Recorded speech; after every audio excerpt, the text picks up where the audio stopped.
1 2 1 2.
Good evening and welcome to this meeting of the Overview and Scrutiny Committee. I will now read out the emergency evacuation announcement. There are no planned fire drills, so if the alarm activates, please leave the building in an orderly fashion via your nearest fire exit. Please use either the fire exit through the main doors of the hall or the fire exit to the storeroom adjacent to the stage. The fire assembly point is the island in front of the main entrance of the building. Please do not delay your evacuation to collect any belongings. Please do not return to the building until given permission to do so by council staff. Please note that the meeting will be audio recorded. Please switch off mobile phones and turn them to silent. Toilets and hand washing facilities are available in the foyer. Members, there is a need to use microphones during the meeting. When I invite you to speak, please speak clearly into the microphone in front of you. Microphones are needed for the hearing loop and for the audio recording.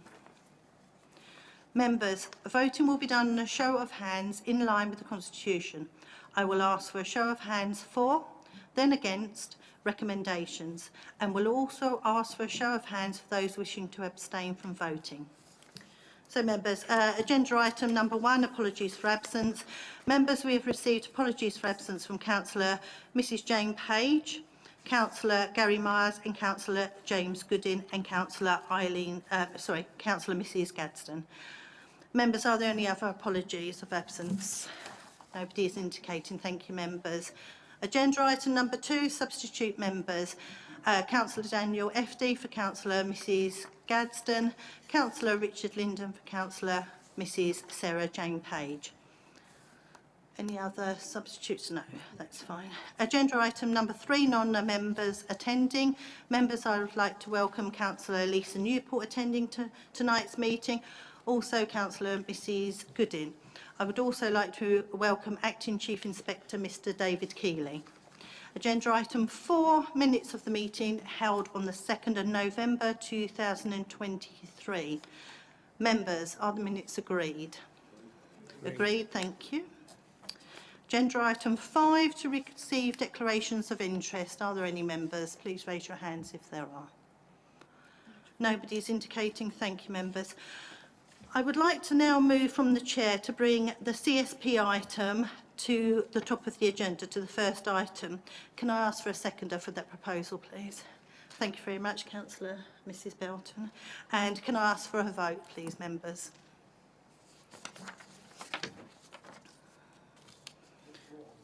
Thank you, members. Sorry, Councillor. Was that first item to vote for, or?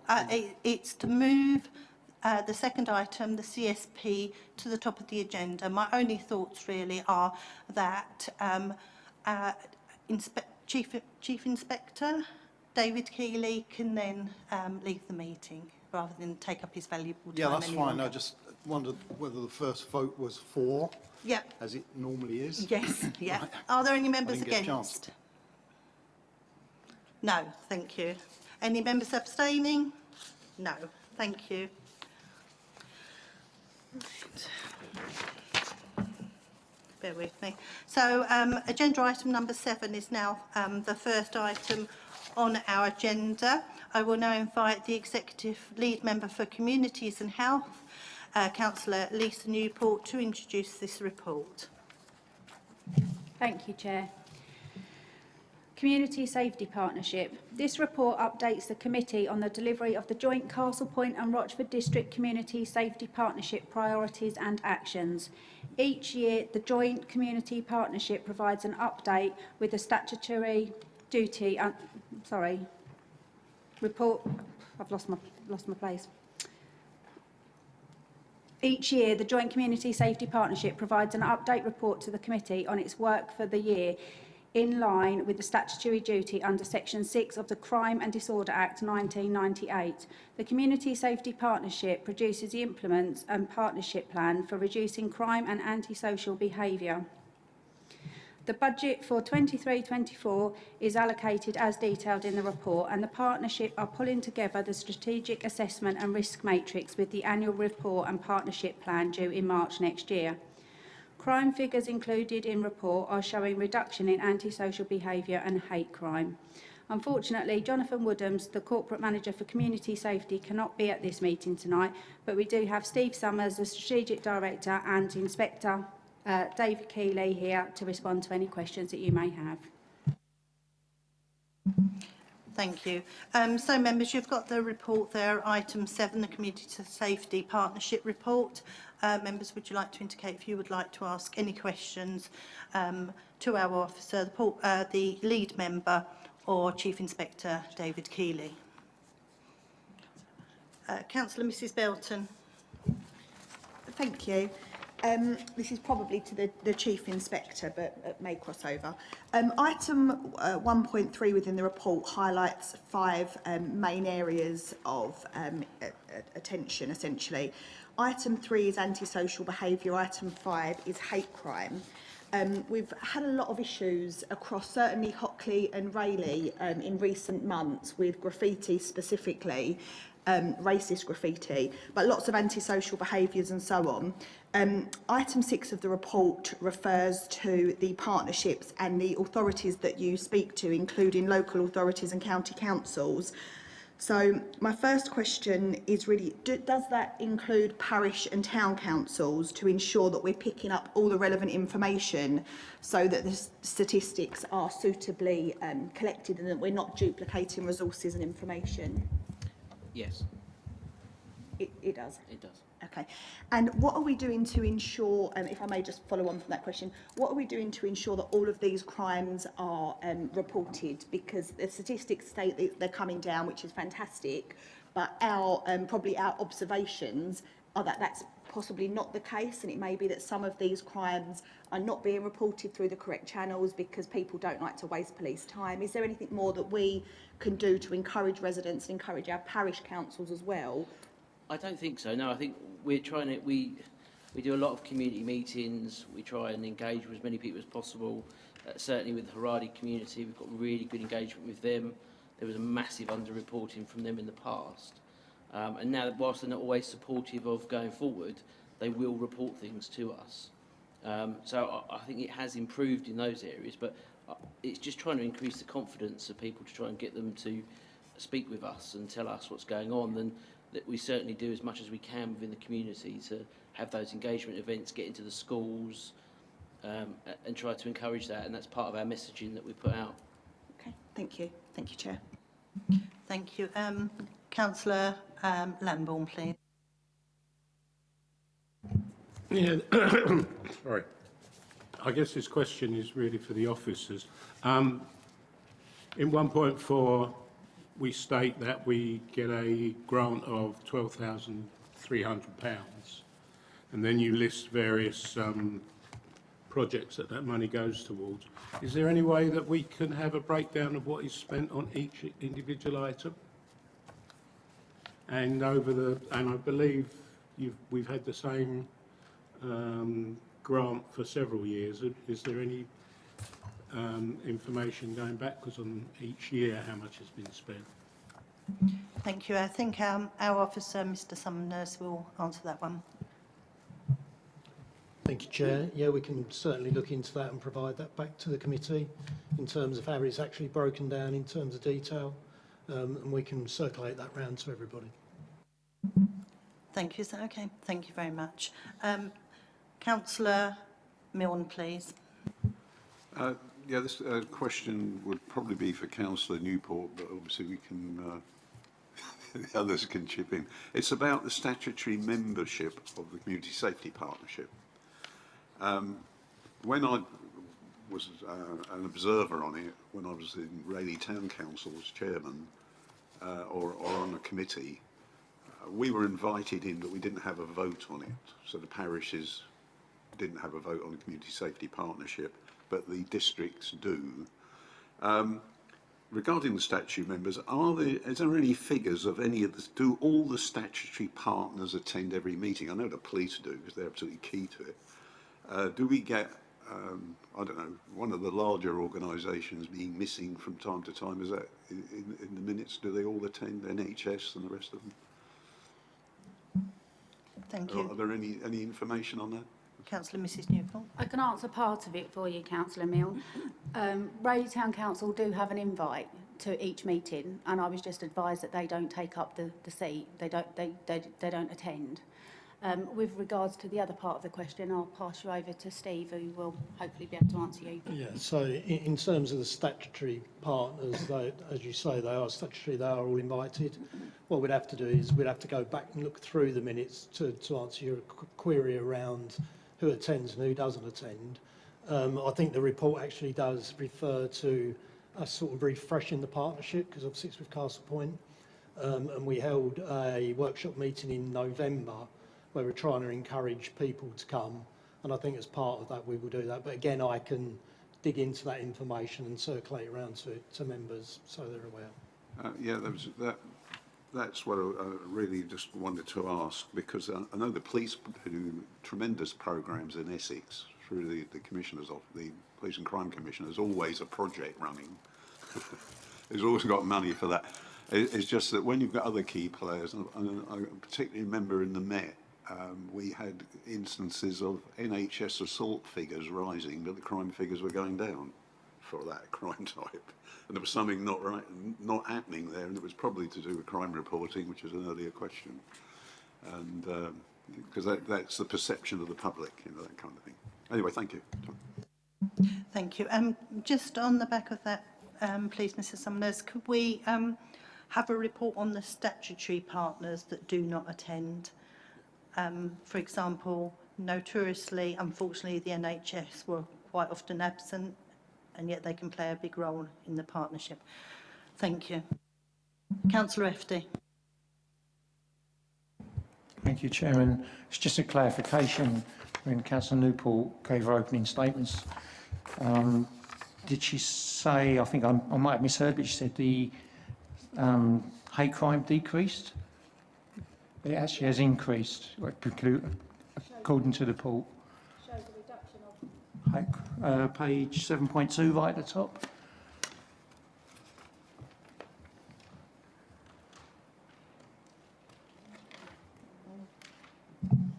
Thank you, Councillor FD. That was for the figures for 21-22. Oh, I see. Yes. Okay, good. Good, it's on the decrease. Thank you. Any other question, Councillor FD? No, thank you. Thank you. Councillor Wotton. Thank you, Madam Chairman. First of all, congratulations to the lead member for community safety and officers for the compilation of this report. Excellent report. Now, police numbers in Essex are at their highest record numbers at around the 3,700 mark. We know that policing has become much more diverse and much more demands on policing time compared with the years of Dixon of Dock Green's days. So we understand, yes, I am old enough to remember Dixon of Dock Green. I look at the list at 1.3, and often the reason why we don't see so many police on the streets is because of the diverse nature of policing. And often the growth in cybercrime is used as an example of where there is much more resource needed. And yet, and it is a little topical after the very excellent presentation last night, but it is noticeable that there's no mention of cybercrime and particularly victims of cybercrime. And I would like to suggest that that is taken account of in the future plan. I realise that those are the objectives for 2022 to 23, but moving forward, I would have thought that cybercrime was sufficiently important. Victims of cybercrime, fraud and like could be there. So that's a point. There may be an answer on that. And if I may, Madam Chairman, certainly it's one for the lead member and certainly for officers that sitting a little outside of this, but nevertheless relevant for public protection and community safety, I would like to ensure that there is still provision locally for there to be initiatives by parish councils, the town council, and indeed ourselves to carry on with community safety initiatives so that we actually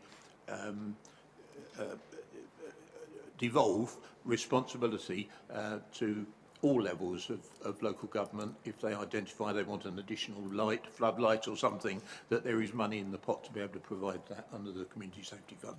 Thank you, Madam Chairman. Thank you, Councillor Wotton. Would anybody like to come back on how the CSP priorities are identified? Because that would help answer Councillor Wotton's question around cybercrime. Thank you, Chair. So, yeah, you are quite right. In terms, going back to what I said previously, the CSP has been refreshed and they are looking at their priorities. It talks about that within the report.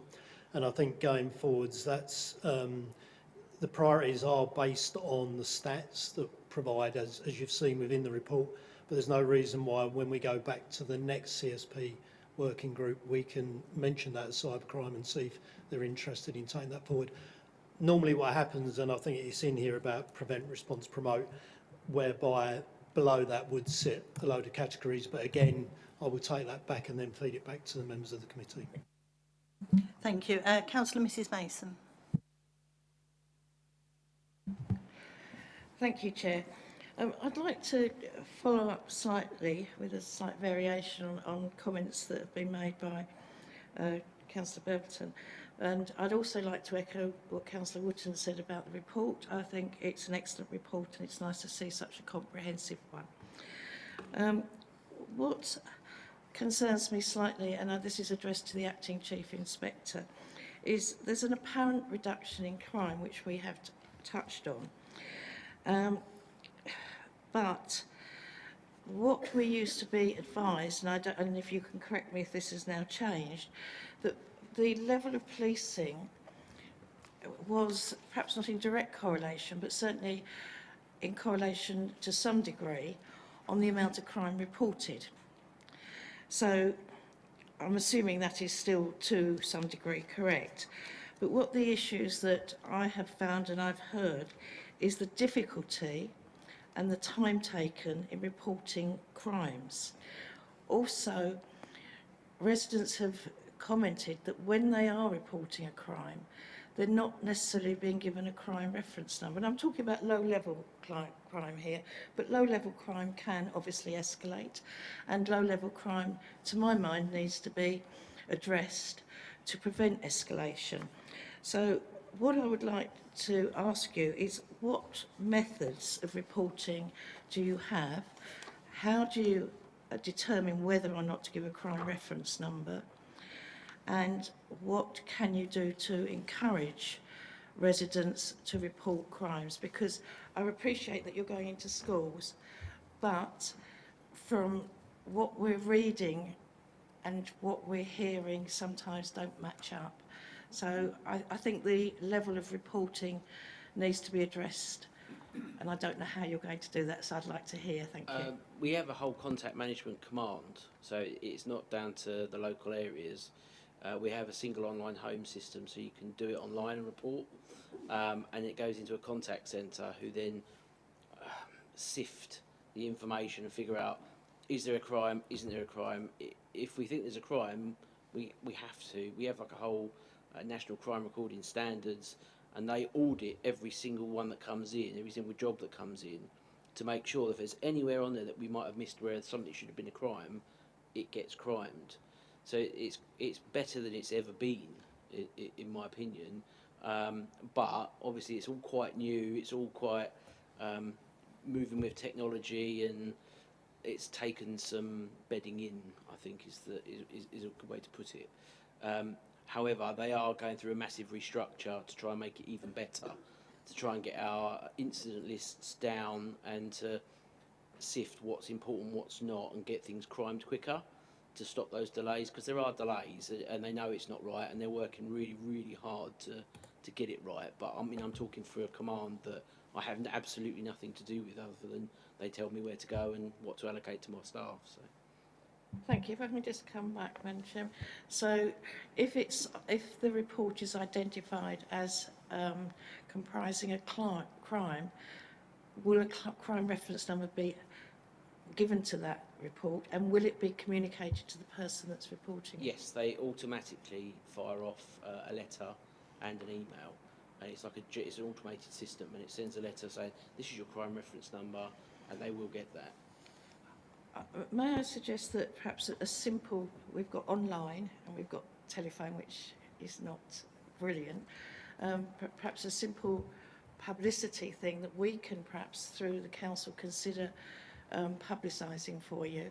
Yeah. Because we have access amongst us to various social media groups, to various communication groups, and I do think there is a lack of general awareness.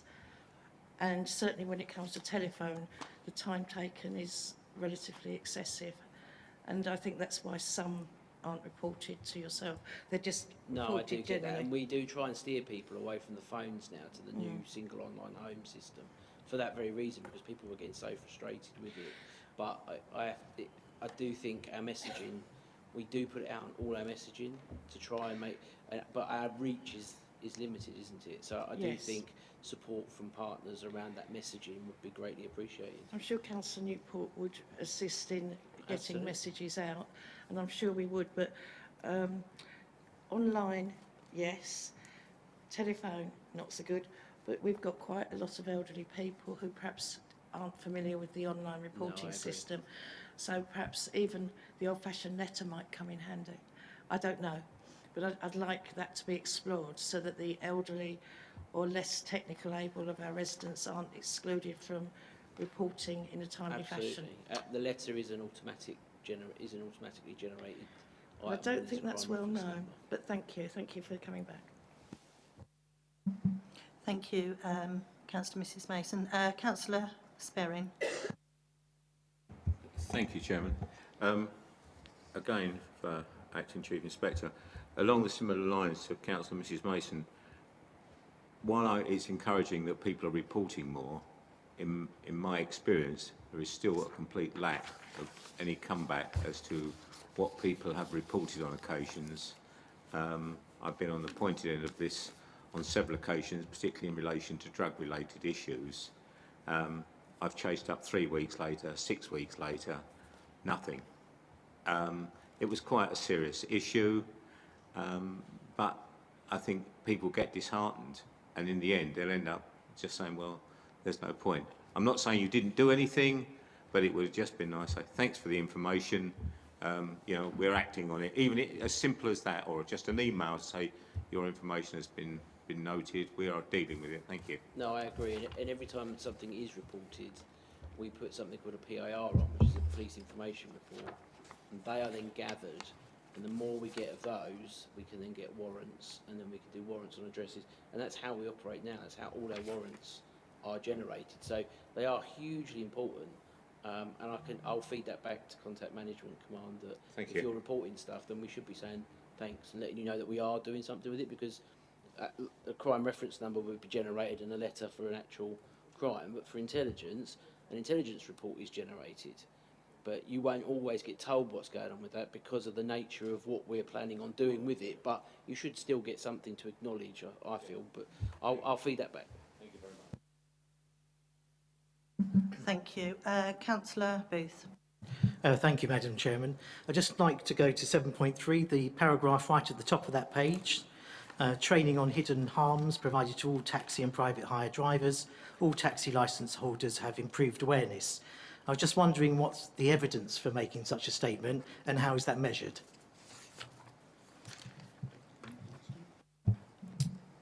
Thank you, Chair. So I did speak to my colleague today regarding that particular training, and whilst the training is delivered through to the taxi licence holders, the actual way of quantifying the success or otherwise of that is very difficult to put into an approach, I suppose is the best way I can put it.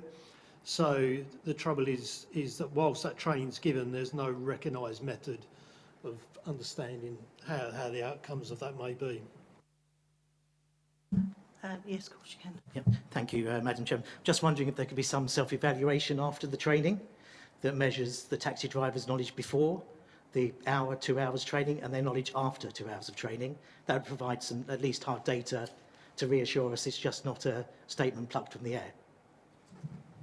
Yeah, that's a good thought, and we can certainly do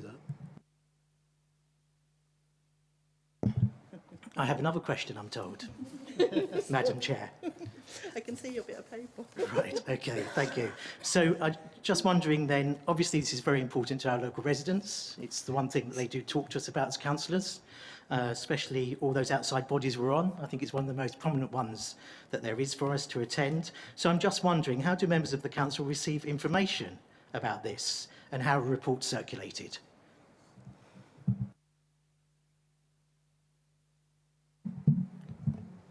I'll pass that over to Steve, if I may. Sorry, can you just repeat the question? I'll forget the preamble and go straight to the question. So how do members of the council receive information on the CSP meetings, and are reports circulated? So as far as I'm aware, they're not circulated. But I think certainly going forward with the refresh and our new approach to the CSP, that's something we can look at, and I think we could circulate something to members that comes out as a result of the CSP meetings. So I think that's two really positive steps, that we do have self-evaluation after courses, so we can measure things to see about improved awareness, and also that reports are circulated. Thank you. Thank you, Councillor Booth. Councillor Ward. Thank you, Chairman. There was one question I had, but as Councillor Booth actually brought up that item, that top item, just an item with regard to the cab drivers. London, the black cab drivers have a special relationship with the Met, where they are the eyes and ears and keep things open. Maybe that's something else that should be in the training, and some kind of interaction between the local cab firms and their employees and the local police, because it just adds to the numbers that are likely to be able to help as they're going along. It happens in London all the time, so why shouldn't it happen here? Now, if I can carry on with my main question now, it's just basically to do with some of the items in 1.6. You know, you've got Project Minerva and you've got Safer Streets. Now, this was just an idea that we had. I think it was about 6, 7 years ago that we put to the police at the time in regards to where they park their cars. Now in Rayleigh, they park all their cars in the back of the car park. And we suggested, because you don't have boots on the ground, or not as many as people want to see, you could do a little bit of kidology, so to speak, and you could park a car in the high street. At least it would give the impression that maybe there is a couple of officers who happen to be patrolling. We're looking at safer streets, and it's just a kidology of basically saying, look, there are police about, cars parked there in one of the lay-bys, it's a busy night, it sounded sense to me at the time. It was thought about, nothing happened. So I'm just putting that one to you as one of the various bullet points that you could possibly take on board as something that you could do, which is easy. You've got loads of cars in the car park, just put one out there, they can go back and have a cup of tea or do whatever work they want to do, or they could actually walk about the street. Thank you, Chairman. Thank you, Councillor Ward. I think that's noted. Yeah, okay. Any other members indicating? Councillor Milne. Well, this is really not so much a question, but an observation, which the Chief Inspector actually might like to hear about. I had a number of emails from residents who'd had criminal damage to their houses and cars, and they hadn't had much feedback, and that was the general thing of it. But I actually had a suspicion that our liaison officer for Rayleigh, Officer Lamb, would have known all about this. So I just sent him a short email, said, look, I've had these people asking, these residents. And he sent a tailor-made reply back, which was suitable for the residents, because it told them a bit about it, but not too much, because it's not, I think, confidential. But in fact, there was a vehicle circulated nationally, and there was all sorts of things, because they'd been tracking a team of nuisances who travelled right through the area. And I was then able to put all of that straight back, his comment, straight back to those residents. And all has now gone quiet from them, because they're now quite happy that there is actually an investigation. Of course, the Safer Streets team were on it. It's just that they don't always tell everybody everything they're doing, because, I mean, it's the nature of the job, you know. But yeah, that was pretty good feedback, and it was very quick, very precise, and just did the right thing. So that's the sort of thing we'll have. Right, thank you. Thank you. Well, that's a big up for Warren Nairn there, I think. Okay, I've got a few questions, if that's okay. First of all, 5.1, we've already spoken about the funding. Councillor Lambourne brought that up. We need more funding. The PFCC gets more funding now, so could we please lobby for more funding? So that's that request. Then looking at page 7.3, again talking about the projects. The third paragraph talks about the bar and bus across the district. As per last time this was mentioned at a meeting, I'd love to see the evidence of where it goes in the district, because I do know it does not cover the whole of the district. Very good project, so perhaps we could see if it could expand out to reach the whole of the district.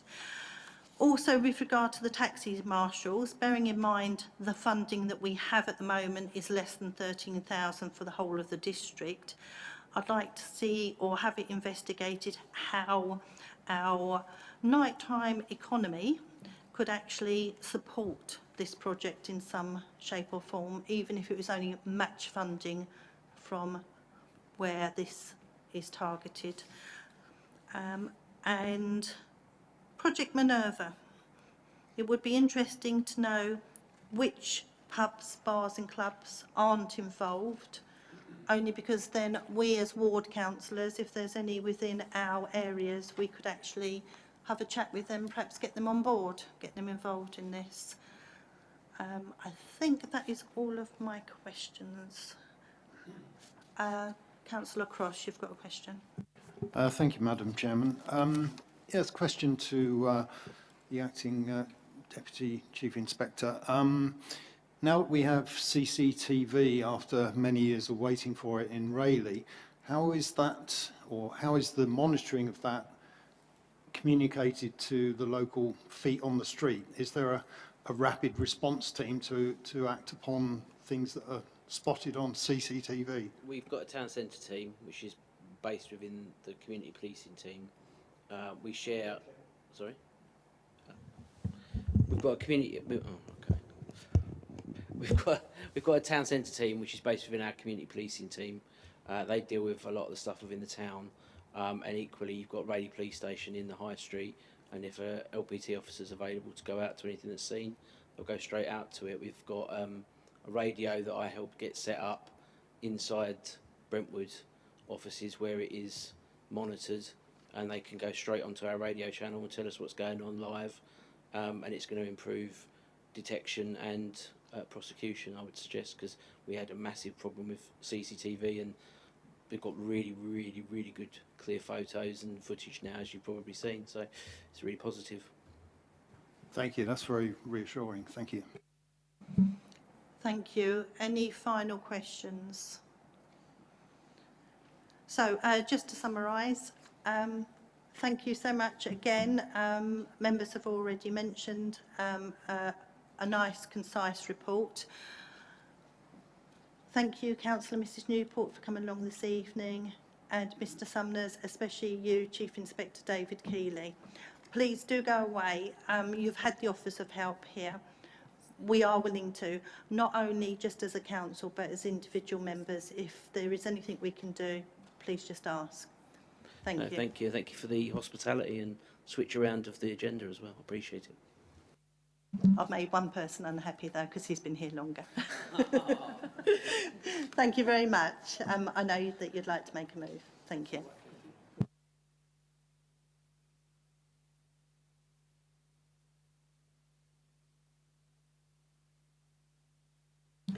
So members, the report was for noting. Is that noted, members? Thank you. So if we can go back now, please, to agenda item 6.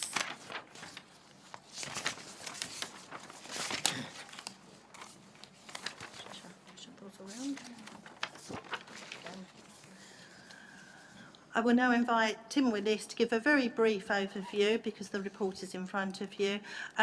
Tim Willis, the Council's Interim Director of Resources, to introduce the report. Thank you, Chair. This is the second Treasury Management Report for the financial year. The report highlights relatively high but falling inflation and relatively high but falling interest rates. This is helping our investments. The latest rates earned are around 5%. And we forecast a surplus against budget of £489,000 on interest on investments, which has been built into the budget monitoring report for this year that went to the Executive on the 16th of November. The Council has no borrowing. Interest on borrowing would currently cost in excess of 5%. I'm happy to answer any questions, Chair. Thank you. Thank you. Councillor Mrs Mason. To remember this thing. This is just a small question, really, because we have the capital expenditure, and this, though this is a very small amount of capital income, the Section 106 money I'm referring to, Section 106, I noticed that it has increased substantially, and I'm aware that a lot of Section 106 money is specific or time limited. So I think this is done, but I'd just like to ensure that lead members are made aware of any money in the Section 106 income that appertains to their areas. And I think it's done, but perhaps I could have confirmation of that. Thank you. Thank you, Chair. Yes, if there are schemes in a particular area, then the relevant ward members, as well as any lead members, would be aware of those Section 106s. I think the area that is less clear-cut is if there's Section 106 money that's been agreed with developers, it's awaiting allocation, and it will be used to fund projects, but hasn't been identified and matched to those projects. That's that may not be as transparent and available to members as once a scheme is identified and approved. Thank you. Thank you, Councillor Mrs Mason. Councillor FD. Thank you, Chairman. Last meeting, these meetings I was at, I asked about the question about the £777,000, and Tim was kind enough to send me an email. And I was just wondering what's happened to that, 'cause it's still in the report. Thank you, Chair. Yes, it is still there because it's still part of the Council's capital financing requirement. I did raise this with anyone that I could think of internally, and then with our advisors, Link, our external advisors, as to what this related to, because nobody knew. Link said that it probably is very historic. It's a historic transaction. We don't have any external borrowing, so this isn't related to external borrowing. And it's probably grounded in some accounting transaction a number of years ago. I've agreed in principle that I'll commission Link to carry out an investigation to identify exactly what this is for. It's peculiar because normally a local authority that has a capital financing requirement, that sort of implies that it has external borrowing, but Rochford does not have external borrowing. It could be internal borrowing, is my guess, but until I know for sure, I can't give a categoric answer to you, Councillor FD, and even if you might raise it every time we have a Treasury Management report, which is your right. So I'm toying with the idea of, I'm waiting for Link to tell me how much they would charge to investigate, to identify what this is. And I'll form a view as to whether or not it's worth doing that. If it's thousands of pounds to do it, then I'll say, don't bother. But if it's a smaller sum, then I would want to investigate it because it's an item, a balance within the council's accounts that I can't explain to you, and I'm the Chief Finance Officer. So that makes me a little bit uncomfortable, even though it could date back decades, and it's never changed from that figure that anyone can identify. Thank you. Thank you. Does that answer your question, Councillor FD? Yes, and thank you for the update. Thank you. Councillor Mrs Belton. Just following on from Councillor FD's point and hearing everything that you say, we're going to be in a situation next year when Tim Willis isn't with us. Different councillors could be around the table, and this historic problem, if not resolved, becomes someone else's historic problem with even less information that you have. So I do think it's important that sort of some urgency is put on it, because every 3 months we're going to be referring to this line in the report, and you might not be here to give such a comprehensive answer next time, and it could send new councillors or any councillors into a flurry of concern, because it is a large sum that's sort of unaccounted for, so to speak. So just a note to say that I do think some urgency should be placed on tidying that up, even though hearing that it's probably not an actual issue, just a reporting. Thank you, Councillor Mrs Belton. That will be noted and included in the minutes. Councillor Wotton. Thank you, Madam Chairman. Look, this Treasury Management report would be the envy of many councils around the country at the present time. So congratulations that it reflects the stability of our finances, and may that long be the case.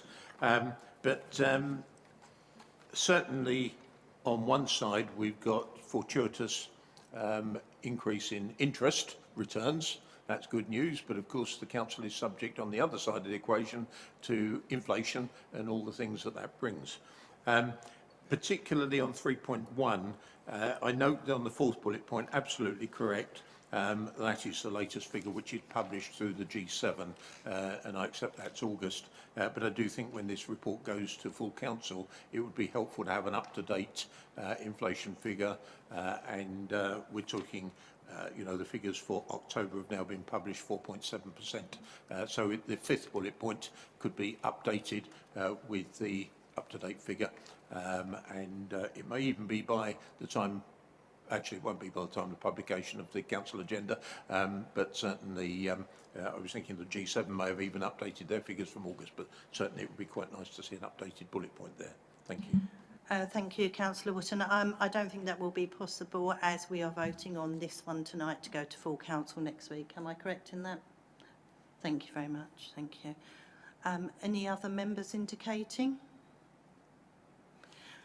Thank you. So, members, there is one recommendation set out at page 6.1 of the report, that the committee notes the Council's Treasury activities for the period ending 30th September 2023 before it is presented to full Council on the 14th of December. As this is going to full Council, I do have to ask for a vote, so those members in favour, please raise your hands.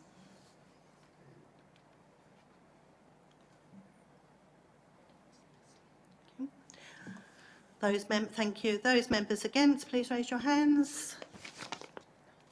And those members abstaining, please raise your hands. Thank you, members. That is carried. Moving on to agenda item 8, the Regulatory Investigative Powers Act, RIPA. Members, I will now invite the Executive Lead Member for Communities and Health, Councillor Mrs Lisa Newport, to introduce this report. Thank you, Chair. The purpose of this report is to update members on the use of RIPA over the past year and to allow for the review of the Council's RIPA policy.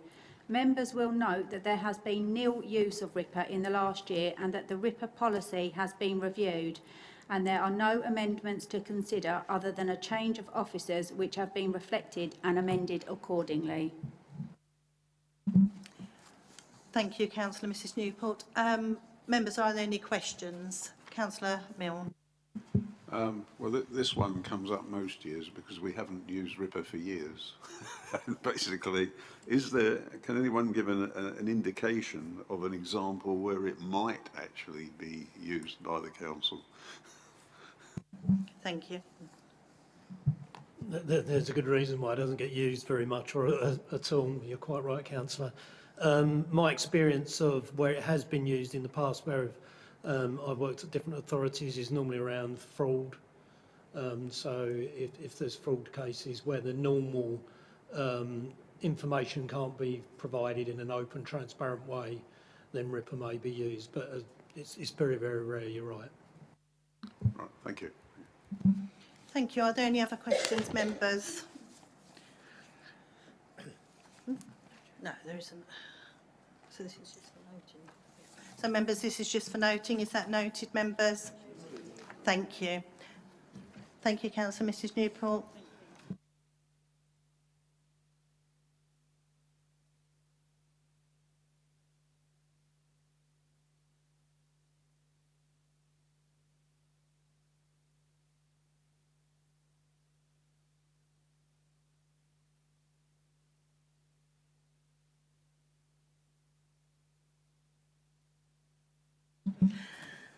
Members, moving on to agenda item 9, the review of the Council's outside bodies.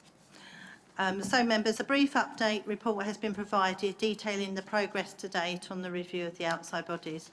Task and Finish Group met in the summer, following which I spent some time with officers to complete a scoping document for the work which was approved by the committee. A survey has recently been sent out to all members around which outside bodies they have been appointed to, how active these have been and how beneficial they feel they are to the Council. Lead members have also been asked to provide details of any outside bodies that they have attended. Work is ongoing by the officers to collate details of other Essex authorities' appointments to outside bodies and how their members report back on outside body activity. A more detailed report will come to this committee outlining the results from the outside body review, with recommendations on future appointments and on reporting back on outside body activities. This will include things such as terms of reference of the groups, whether we are a statutory member of that group, therefore have to attend, or whether we are invited, that sort of thing. Members' details of the current appointments to outside bodies can be found on CMAS and are set out in the minutes of the meeting held on the 28th of June, in case anybody has a question on who goes to which meeting at present. The report that comes back to this committee in February will set out the terms of reference for outside bodies, together with frequency of meetings, reporting, etc. Members, are there any questions on this to date? Councillor Ward. is basically an observation, Chairman. You're going to set out various concepts for members who are going to attend these meetings. But I know from experience at Sanctuary, when I was appointed to the committee and the board, that everything was in P&C and could not come outside of that meeting. So there may be a difficulty, a paradox, so to speak, in requiring a report back from members where they cannot report back. Thank you, Councillor Ward. I will trust that you have fed this back in the survey, and it will also then correlate with any other members who attend such boards as Sanctuary where there is anything that's P&C. And obviously then that would be part of the final report that comes back to Council on those sort of things. Does that answer your question? Yep. Thank you. Councillor FD. Thank you, Chairman. When were the, because I filled in the survey a little while ago, when will the information from the survey be collated? Because I actually did put an outside body which doesn't exist at the moment, which I'd maybe have liked to have created. So will that go in there if it does? I'm sure it will come back in the report that somebody has put down a body that perhaps doesn't exist. It will be down to the officer's time and let them go through it. They've also got to, at first, chase up members because not all have been perhaps as efficient or had the time yet because they've been on holiday or anything like that to complete the survey. Thank you. Councillor Lambourne, you've got a question.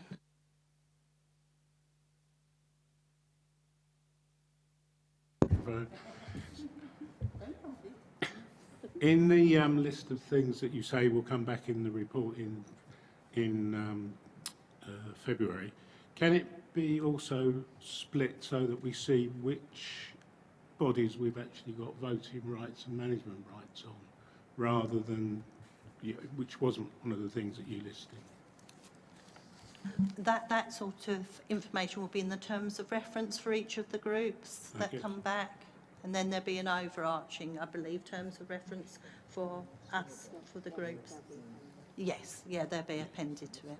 And a second question, on the list, I do note a couple are missing that I'm not on, but I know other people are, like the Finchfield and the Dutch Cottage committees. They're not mentioned here. Yeah, Sonia will answer on that one because it's separate to actually an outside body, I believe, because it's a trust. Hold on. Yeah, those are actually sort of charitable trusts, and they've actually got articles which are very prescriptive in terms of how those are actually operated, Councillor Lambourne. So that those would be dealt with separately. But surely they're still an outside body. I mean, they should be part of this report, but under a separate section. I'll make a suggestion, Councillor Lambourne, that within the report, other bodies that have been mentioned, such as those trusts, are included in the appendix just to give a brief overview of them and why they're not included on the outside bodies list. Is that okay? Yeah, that's fine, but can I just really sort of plead with the members to actually communicate with us with with any organisations which they feel are omitted, so that we can include them. We're only as good as the information that we can collate. Thank you. Could I just say, Councillor Lambourne and any member, if there are other things that you would like to think are relevant to this report that you'd like to feed in after this that come to mind, please do feed that in. Councillor Mrs Belton. Sonia's pretty much covered it, as have you. I just wanted to support the fact that I think some of these other bodies that aren't quite the norm should be included within the wider report for transparency and for member understanding. But you've covered that off. Thank you. Thank you. Any other members? Councillor Mrs Mason. Can I just ask a question? Are you intending to rank or to try and put an importance value on the outside bodies or not? I think you're posing quite a difficult question. Yes, because I am, I know. Yes, we will be going on the information that we are given by other members. Mm-hmm. So it may be that it comes to a wider debate with this group, or also perhaps with the Constitution Working Group. that we have a look at the importance of our representation in all of these outside bodies. Thank you.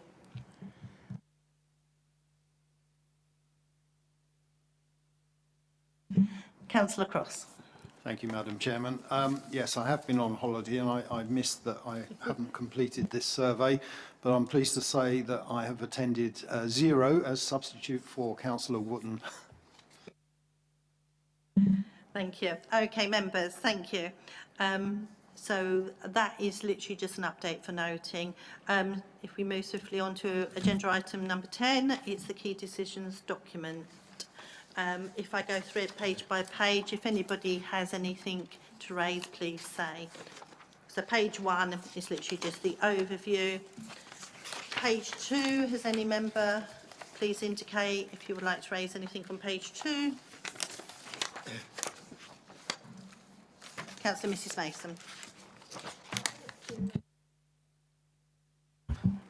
Thank you, Chair. I'd like to raise a question about the key decisions document. I don't think it can be answered here. One of the things that we have asked for, which hasn't so far translated, is the idea of the key decision when it's first implemented, then we can then track it to its completion. If we haven't got an instigation date, then we don't know how long it's been on there. So that's one thing. I believe we also asked for the lead members to go on there, which I'm pleased to know has been done. However, I am concerned that there are probably errors of omission on this document, and perhaps I could ask Steve Summers to check with the directors to see if there are any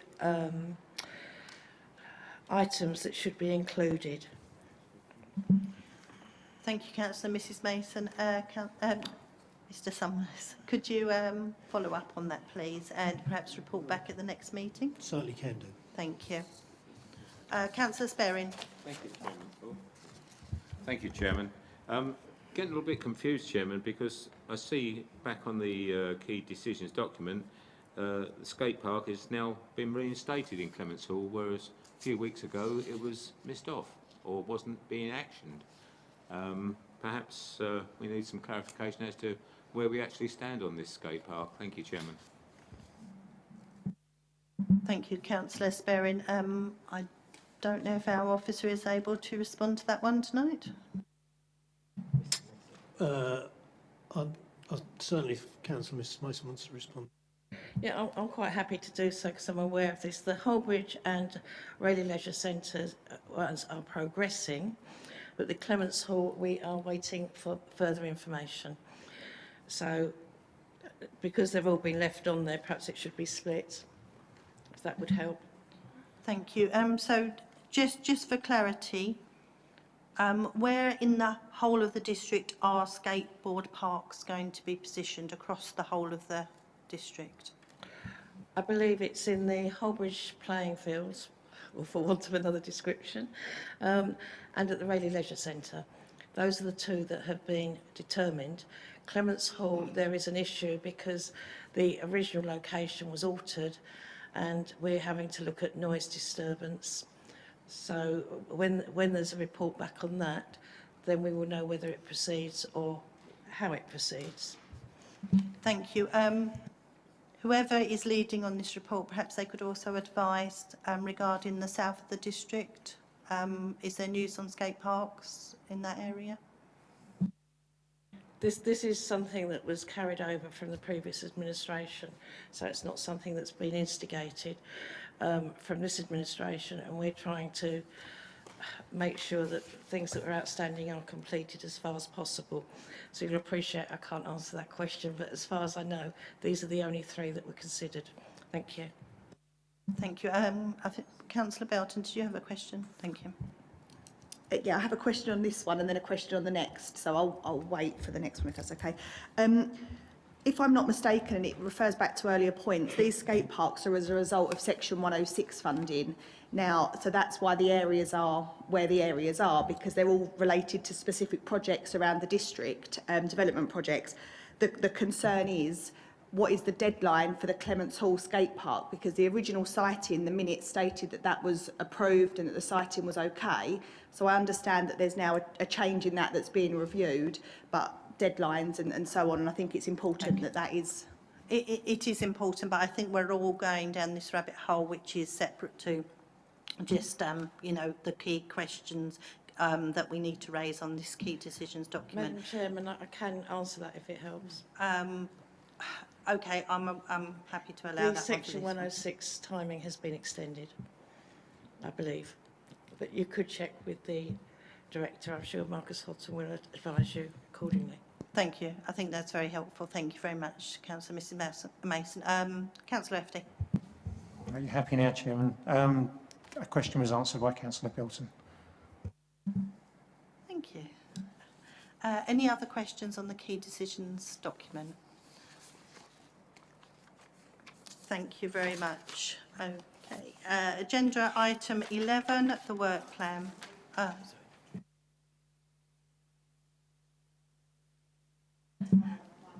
That's okay.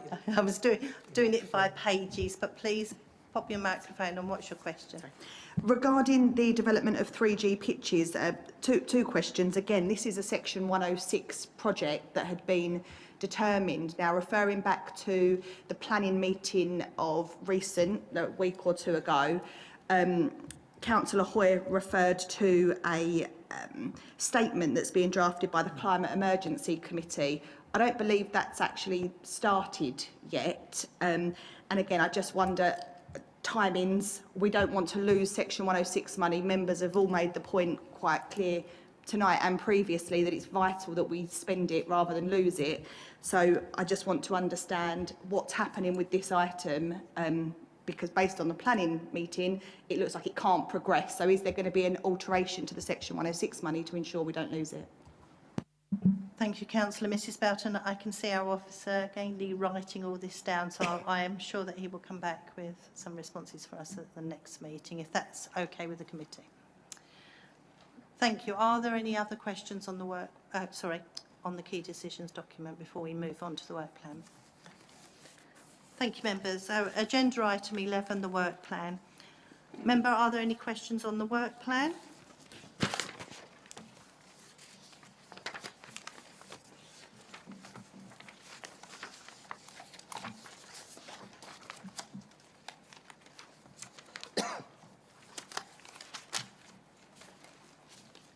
Nobody is indicating. So everybody is quite content with what's on the work plan at present. Thank you very much then, members. That concludes our business for this evening. Thank you very much.